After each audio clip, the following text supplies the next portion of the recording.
Hey there, how you doing? Charlie Winters here with horse racing and football tips for Saturday the 9th of December. Well, a disappointing last couple of days. Obviously no tips for Friday. Two completely blank days return-wise on the previous selections. And then we had a decent day the day before when we got 4 out of 4 placed. Made a nice return. So let me get straight into Saturday. So I'm quickly going to mention the football bet. So as you're aware, £10 stake. It's a £6 over 2.5 gold treble, a £3 over 3.5 gold treble, and a £1 over 4.5 gold treble. The matches are as follows: Wolves versus Forest, Middlesbrough versus Ipswich, and Forest Green Rovers versus Wrexham. That is the football bet out of the way. I have placed it with Bet365, so you will not see it when I show you the bet. So total stake for Saturday for me is £19.92. £10 football, £9.92 on the horses. Before I go through the horses, very quickly, I haven't gone through all the cards, but I've gone through the main races.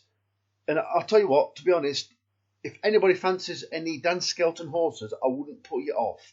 I think he loves a winner at Aintree, but I do think he could sneak up with some decent prize winners. I have gone for, I think a couple of them's got a chance that I really fancy, but I'll talk you through it. So the bet is it's 16 pence each way, lucky 31, £9.92. If you can give this video a quick like for a bit of good luck, that's great. I really appreciate it. So the first selection is Gustavian at 9 to 1 in the 130 at Aintree. That's just a money back if second or third. It's trained by Anthony Honeyball, and it's his second run off a win. Sorry, I always forget. It's his second run off a win operation. I think there's a lot of question marks over a lot of the horses. Don't get me wrong, the 9 to 1 in my opinion is stingy, but I do believe it could run a decent race. The second selection is the Big Breakaway at 13 to 2 in the 5 past 2 at Aintree, paying 5 places instead of 3. Obviously, this horse used to be trained by his dad, Colin Tizard. Now trained by, I forgot his name. Jay Tizard, I can't remember his name. Anyway, how embarrassing, but I'm not recording the video again. So, this horse actually ran at Wincanton last time in quite a warm race. It was a little bit slowly away and was mid-pay, but then it was rushed up and really attacked its fences. It seemed to be over-racing. It was doing too much, too far out. I think that was just a prep race for this race.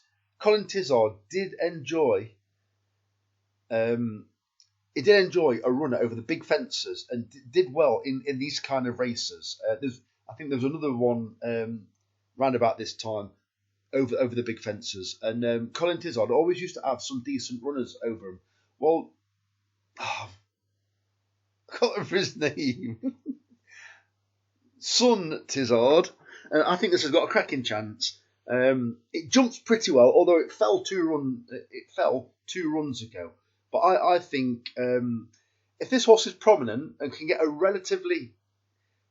either a relatively easy lead or can be up with the pace and that isn't frenetic, I think we've got a decent chance.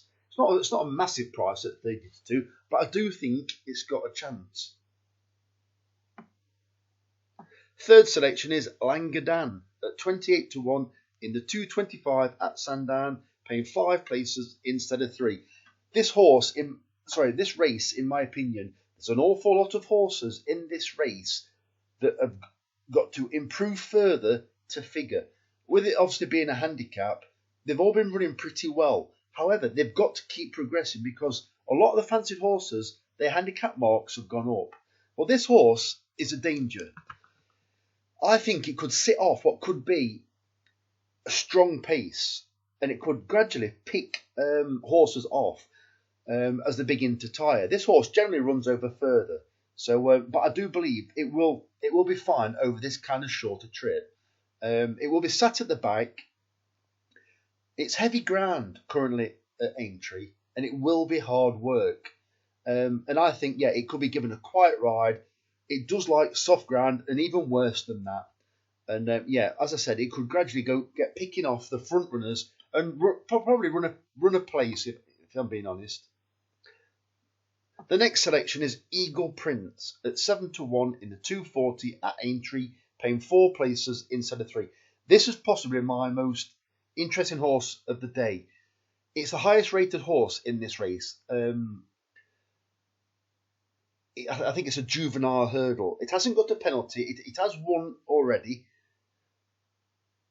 This horse, the first two in the betting are trained by Dan Skelton and Paul Nicholls.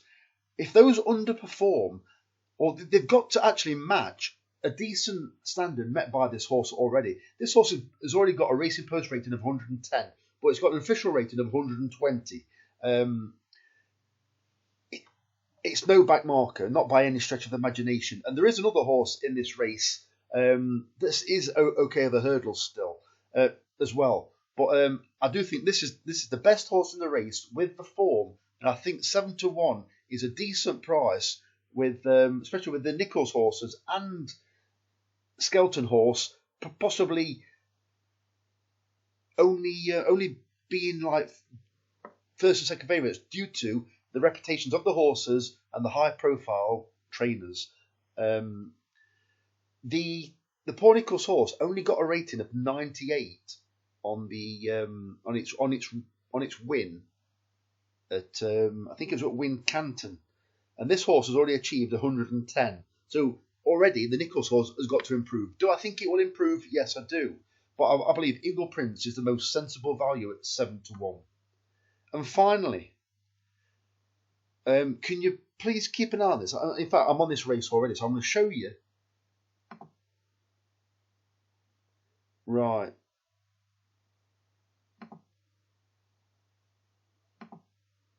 They've actually just changed this because I was looking at this. So I double checked this a couple of times. I don't know if anybody's been looking. They might be able to confirm it. Number 9, Voix de Rêve, trained by In Jardine in the 315 at Aintree, was actually listed as Voice of Reason. I don't know if that's what it means in English. Voix de Rêve? I don't know. But Voix de Rêve was definitely listed in the Aintree race as Voice of Reason. It's now Voix de Rêve. And now, obviously, it's in the betting there, as you can see. It was one or the other. One of them got it wrong. I actually think it was Sky Bet, actually, that had it listed as Voice of Reason. Anyway, so the final selection is Voix de Rêve at 12-1 in the 315 at Aintree, paying 4 places instead of 3. And I'm just going to do something. Hang on for this, because this is killing me.